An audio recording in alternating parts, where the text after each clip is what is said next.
So today I will share with you these 10 steps that I followed to get to where I am today, that led me on a path of service and a life that I only dreamed about in communist Hungary, where my story started. It was a series of conscious choices that led me here, doing psychedelic assisted therapy, be my own boss, own my own business, and live on the Caribbean beach.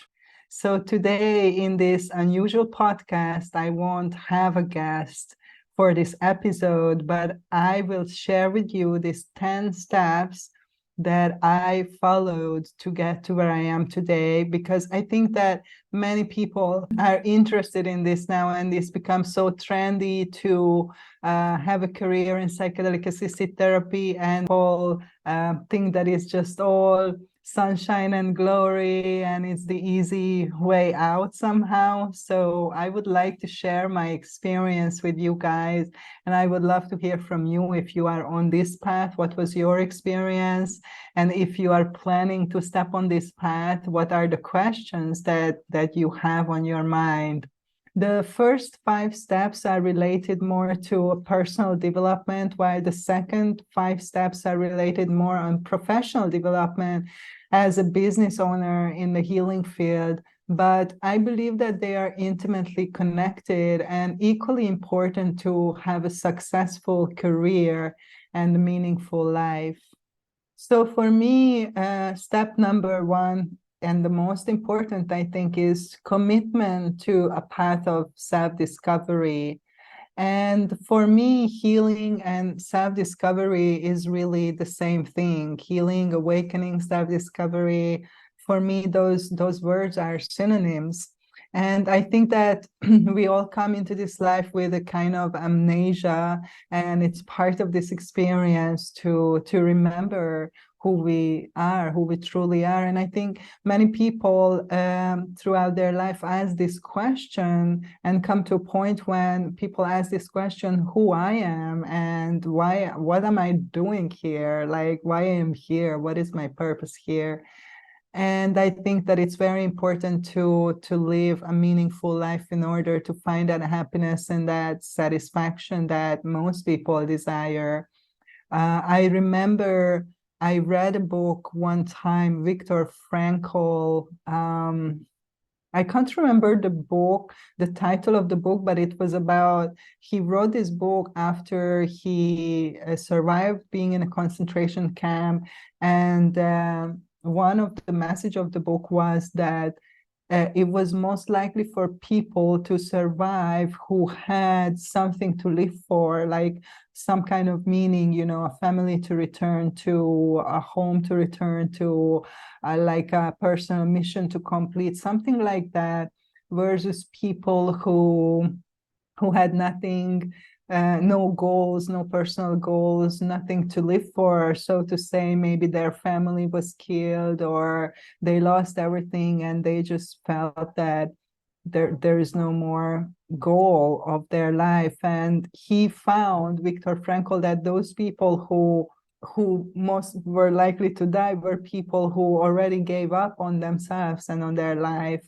And people had a much bigger chance for survival when they had some kind of meaning and purpose that they felt it's important to live for. So I think that just is something that book had a major impact in my life. Why I think it's so important to walk this path in self-discovery is because it's impossible to know why you are here for and what is your purpose if you don't know who you are, right? If you don't know who we are, it's just then what's the purpose of asking the further questions, right? But once you know who you are, or you have more awareness of who you are, then your purpose will get clearer and clearer. At least that's my experience, what it was for me. And I remember I was plagued by this question since as early as I have memories. And it was always, I felt that there is something more that I have to discover, that I have to learn, that I have to remember. And I had this unquenchable thirst for learning and discovering and asking questions and not being satisfied with a lot of the answers that I was given at the time. But that's another story. And that eventually propelled me onto this path of self-discovery. I remember that feeling when I was a child and I looked at life and people go to work and they don't like their work, they don't like what they do, but they have to. And there's moments of joy and happiness on holidays or sometimes weekends, but the most of people's life, from my perspective, was hard and something that people didn't like, or they were not happy with their job, with their family, with their work. I hated to go to school, your duties. And I always felt that there is something more to life. And I need to find out what that more is. And I think that was the first thing that kind of guided me onto this path of self-discovery and to leave, that beaten path and to walk that path of least traveled. And I definitely did that. And I believe that if you want to guide others and if you want to leave the beaten path, because I think psychedelic assisted therapy is the unbeaten path, is the alternative path, so to say, and is the path less traveled, most certainly. If you want to leave that path, then you have to just, follow your heart and follow your dreams. And that's not something that is easy, but that's where the magic is. When I stepped onto this path that was scary and it was the unknown, and I definitely needed a leap of faith, but at the same time it was also magical and rewarding and enlightening and heart-opening and so much more that would require a separate episode of this podcast. I think that leaving that beaten path led me to this magic and to discover who I am and where my power is and what my purpose is. And that's really worked out for me following this path. And I know a lot of people who have the same story, so I don't want to make a generalization that it is for everybody is the same thing, but I think, that we can say that it is a story that is a path that many people choose to walk. And I think you can choose that too, and maybe you are choosing it if you are here and if you are listening. So let me know in the comments if you are on this road of self-discovery. What do you think so far? And what is that you expect to get out of it? Why are you doing it? I would really love to know. Second step after, committing to self-discovery, for me, the second step is to educate yourself. And I mean, these steps overlap and, it's not like a linear succession or something, but just for you to explain it in an easier way, I put it in these consecutive steps. But of course, it's not necessarily going this way. And sometimes things have similar elements and they overlap in many ways. I was obsessed, about learning and experiencing and widening my perspective. And I was a total workshop junkie, and there was a very big period of my life, for fact, many years, when I went to learn everything that I could learn in the alternative healing field, all kinds of workshops and retreats and courses and experiences, just because I felt, wow, that is so interesting. I want to know more about that. And then I tried and I'm like, I have to learn that. And then I find something else, and that's the same thing happened. And I did truly feel that they are all amazing tools and technologies and wisdom, in everything that I come across. And up until today, I use many of those tools in my practice with my clients in my program. So definitely, I'm not saying that this was some kind of waste. On the contrary, I think this is very necessary step, and part of the process. And I think first it starts that you are just reading everything and listening to podcasts and reading all the books and being all these forums and all that. And then the next step is that you really start immersing yourself into it, whatever it is, and go and try and do it, right? And try it and practice it. And then, if you want to go to the next level, then you can learn it, right? And then you can teach it. So there is many layers here, but yeah, I had this thirst for, and I still have, I'm still interested in things, but it's not that crazy. I don't have that obsession anymore. And for me, it was, I wouldn't say the end of this journey, but the end of this period, this part of my life. It really was when I come to meet with the Mother Ayahuasca. And she took me to a whole other level, I have to say. And I started to understand how everything has its place in the beautiful tapestry of life, and how everything is connected, and everything is important and affects each other, and what way, those parts work together. But most importantly, I started to learn how to access my own power, and to start to create the changes that I desired, that I prayed for, that I called in, that I wanted. So it was really, I would say, an enlightening and an empowering experience. And it's still, up until this day, and it continues to be. And this is, what I ended up doing. This is how I am in service. This is how I am helping people through my signature program, Ayahuasca Assisted Therapy.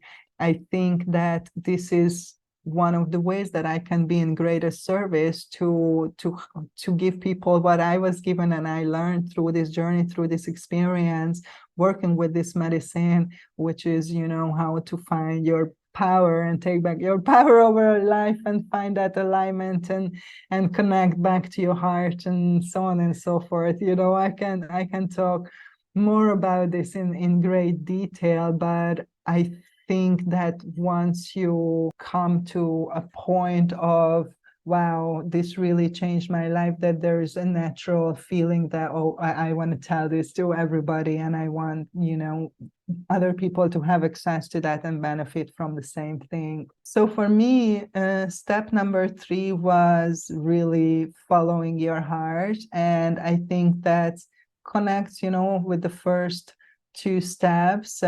Definitely self-discovery and educating yourself. It's already, what you learn, what you study, what you focus on, what you practice. There is 2 ways that you can decide, right? You can decide based on logic and reason with your mind. And I think this is what's happening in most people's life in the West, where we are conditioned to follow logic and reason above all, and science. And I think that a lot of people choose their career, or have career chosen for them by some other people, or maybe they think they are choosing that career, but they are choosing based on that conditioning that they receive from their environment. For example, if you want to be an artist, right, like there is a mental conditioning around it that starving artist, you cannot live on that. We have other stereotypes on the other side of the scale, like if you become a lawyer or an accountant or something, like I don't know, television person, then you have bigger chance for success and abundance. So we have these stereotypes, we have these programs and these type of conditionings. And I think that society in general says this is what you should do in order to succeed. We are giving you this playbook, this script, whatever you want to call it. But really, we are not encouraging you to discover what is that you are gifted in, what is that you are drawn to, what is that you want to explore, you want to express. That's something not so encouraged in today's society. And I think that this is a major problem. This is a major issue. And I think it's necessary, to follow that unbeaten path, to follow that path less traveled. That is basically the heart, part of the heart, the follow your heart. I think it's the same thing, because otherwise you would follow logic and reason and what you think you should do, what is expected of you to do. And that's how many people lives, right? Unfortunately. So I think following your heart is necessary to find your real self, your true self, and your purpose, because that's the part of you that remembers who you are. That's the part of you that remembers your purpose. It's not the mind. Is the mind is going to tell you, don't do that. Just choose something that is safe and comfortable and known, right? But that's not going to lead you to that fulfilled life. At least it didn't for me. What happens is also that your heart values happiness more than your intellect, right? Your intellect values logic and reason, but the heart wants to be happy, right? And maybe you heard that saying that you want to be right or you want to be happy, and this may apply here, in some way. So you can reflect on that. Also, inspiration flows through the heart from your higher self, your soul, your higher aspect. And it's important that you are listening to that voice of inspiration, and this is how you receive those messages from your higher aspects, right? So I think that in order to fulfill your desire to discover who you are, to remember your purpose and all of this, you have to follow your heart. And I think that many people who have an extraordinary life, that's what they did, really. They followed their heart instead of what their mind said, right? So this is a big deal, and I'm still in this process, right? I'm not gonna lie, but for me, my work with Mother Ayahuasca was one of the most powerful tools to help me to connect with my heart, to open my heart, to anchor myself in my heart, instead of my mind. And this doesn't mean get rid of your mind or don't listen to logic and reason. This doesn't mean at all. It means bringing your mind in alignment with your heart, and of course consider logic and reason as well, but not above intuitive guidance, right? I believe that for me, based on my experience, the more I follow my heart, the more I become, who I really am, the more I become myself, more fulfilled, more whole, more happy, more relaxed in my skin, in my life in general. So this is something that really works for me, and that's why I'm choosing to follow this path. And it's not easy, because you have to break through a lot of conditioning that says to you otherwise in your head. So I think you need help with that. And I also received much support with that. Last but not least, I want to say that when you follow your heart, when you follow your intuitive guidance, you cannot go wrong. I never had an experience when I followed that heart intuitive guidance and I regretted it. But I had many experiences when I followed my mind, the voice of logic and reason, and it turned out not to be a good thing in the end. And I did really regret. So reflect on this, like, how is it this in your life? Can you hear that voice? Can you hear that voice of your heart, that intuitive guidance? Are you able to act upon it, right? Have you ever regretted acting upon that voice? And what determines how you live your life? Is it your heart, or is it your mind? Is it your head? Or what percentage, do they have? So let me know in the comments. So let's move on to step 4, which is for me, obviously, and if you want to be on this path of helping others, it's a big one, which is being of service. And I think that is also people who you follow these steps, if you are on this path, then this is something that will come naturally to you. So when you follow these steps, you naturally come to a point when you are like, wow, my life becomes so much better because I learned all this. I just naturally want to share this with other people, help others to have the same success. I think this is a natural feeling that people who reach, this point in their journey, they all feel like that. That's why I think a lot of people, when they go to first drink the ayahuasca, they want to, dedicate their life to that and open a retreat center and stuff like that, because it's really, this message comes through, I think, working with this medicine, that's the biggest purpose, right? Service to others. That's why we are really here.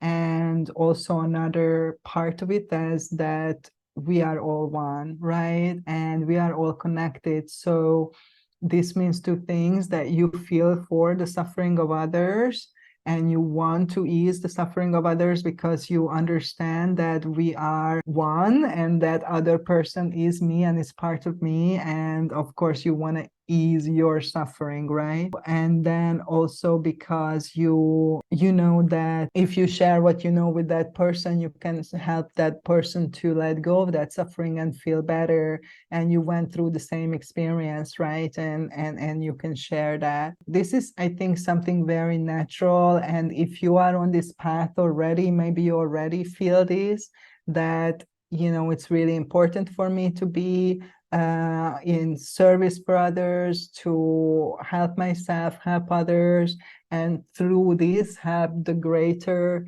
good, the greater collective, help the world, because this is one of the highest purpose that you can choose, is to heal yourself and to help others to heal themselves, so we can create a much more pleasant world here. For me, I always wanted to help others, and I was always like circling around this field in like many ways. And I think, I have like, or at least I had in the past for sure, like a little bit of savior complex. And other people might save like stray animals, and I just like to surround myself really, really wounded people and try to help them and save them. And the big aha moment for me, just side note here, that you can only help people who want to be helped. And this is something that I learned and sometimes being reminded of over and over again. So this is something that just helps me. So I hope that it will help you to remember that too. But through my journey, I understood with the medicine that, like, first and foremost, I just wanted to save myself and help myself. That was the whole reason I went to this path of healing and self-discovery and helping others. I just, the bottom of it was I wanted to help myself to feel better. And it's really interesting when I realized that it was just a twist of fate, that I understood, that through healing myself, I'm helping others naturally. And then, of course, through my work, even more. So it is like a circle, like a cycle, right?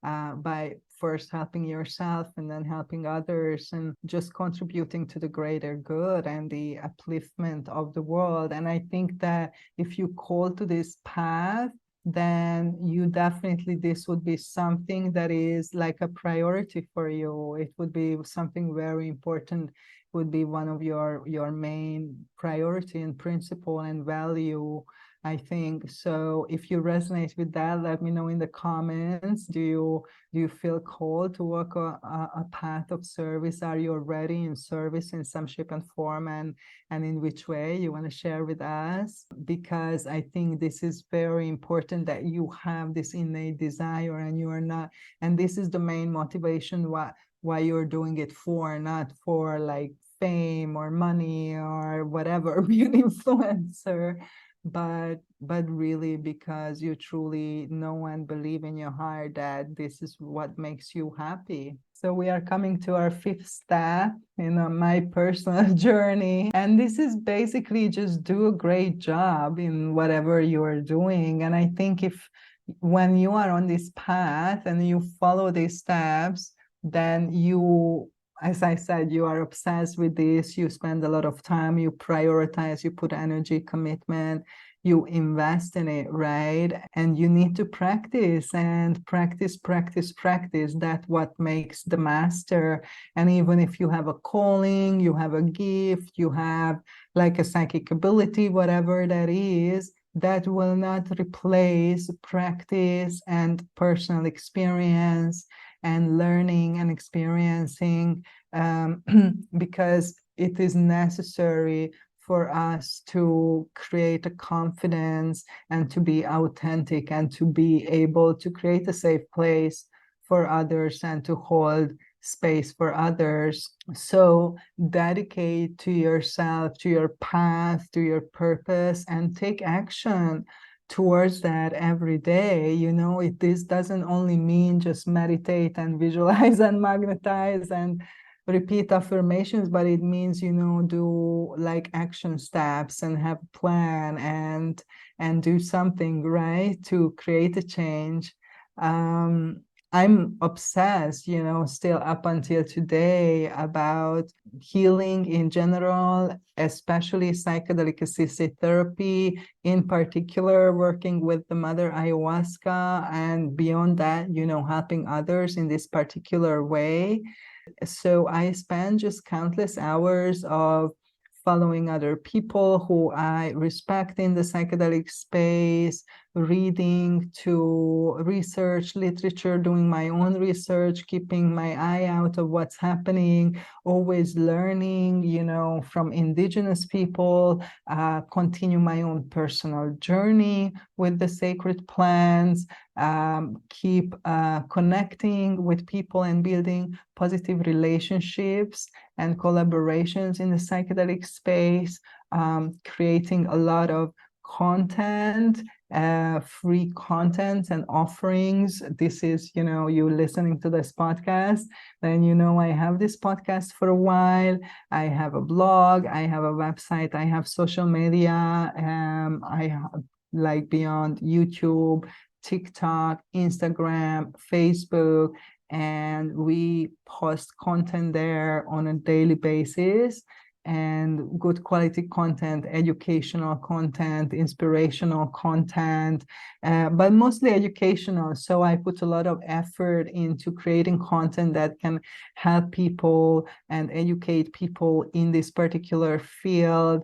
Not just because, I want to have followers. Actually, that's the last kind of priority, but because I care about this and I want to share and I want people to have access of this information and to learn these things and to just have a better and most effective experience if they want to work with sacred plants, and especially with the Mother Ayahuasca. And all this takes work and it takes a team effort. I have also other people who are helping me with this today. I started all alone, of course, so you can do that too, but it takes work. It takes hours and work and energy, and it takes investment, like money investment to just, I don't know, pay for Zoom or whatever, or your YouTube or create or editing or pay for editing or whatever. Like a lot goes into it. And for me, this is not a work. Like I don't feel like, oh, I have to go to work and it's my job and I have to do it and I don't want it. For me, I enjoy doing this. I love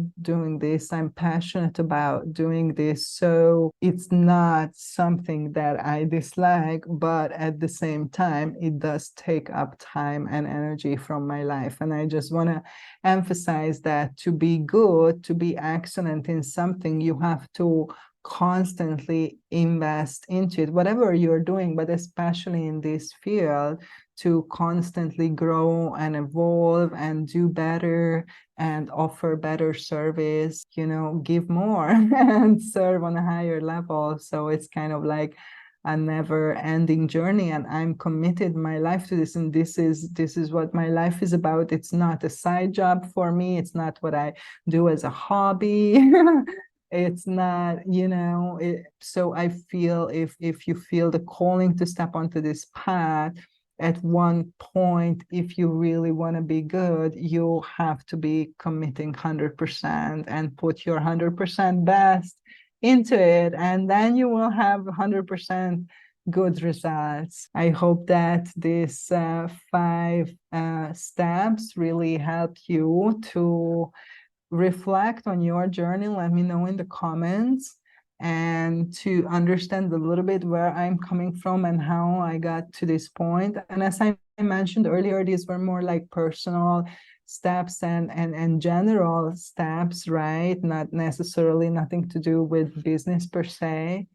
But I think that this was really important part of my journey. And of course, I already, during these steps, I worked as a therapist and as a guide for others, but that role also constantly changed and evolved throughout this whole time. And after more than 20 years as working as a therapist in a one-on-one setting, I started to feel that I'm ready to expand onto my next level. And for me, this is teaching, right? I felt that this way I can be in greater service, affect a greater amount of people, and make a bigger positive impact by teaching what I came to learn, right? So, the saying, it's not enough to give fish to somebody all the time. It's better to teach them fishing. So that's kind of like the feeling that I started to have. And this started me on a journey of feeling into how does that look like for me. And I was really called to create this training program to help people to become a professional ayahuasca integration facilitator, because I feel this is really a big gap in the psychedelic healing space that needs to be filled. And this is something that was kind of like a calling for me, and that's something that I came through my work with the medicine, and definitely not something that I intended to do from the beginning. Up until that point, until I was just only working as a therapist and I had my clients, and it was pretty simple, from a business perspective, being self-employed and just having my clients. But once I started thinking about the teaching and the training program and the school and all that, it just everything got to a whole other level. So this next 5 steps, I'm gonna share with you how to turn your psychedelic practice into a conscious business. Whatever is your project, whatever is your next step, it doesn't have to be a training, obviously, but I'm gonna just share through my experience how did it work out for me. Thank you for listening, and leave a comment if you enjoyed this episode. Help us grow our community by sharing this episode with your friends, and subscribe to our channel to receive the latest on Ayahuasca Assisted Therapy. To embark on your healing journey or to start a new career in Psychedelic Assisted Therapy, go to my website, avatarhealingarts.com, and get in touch. And of course, stay tuned for the next episode.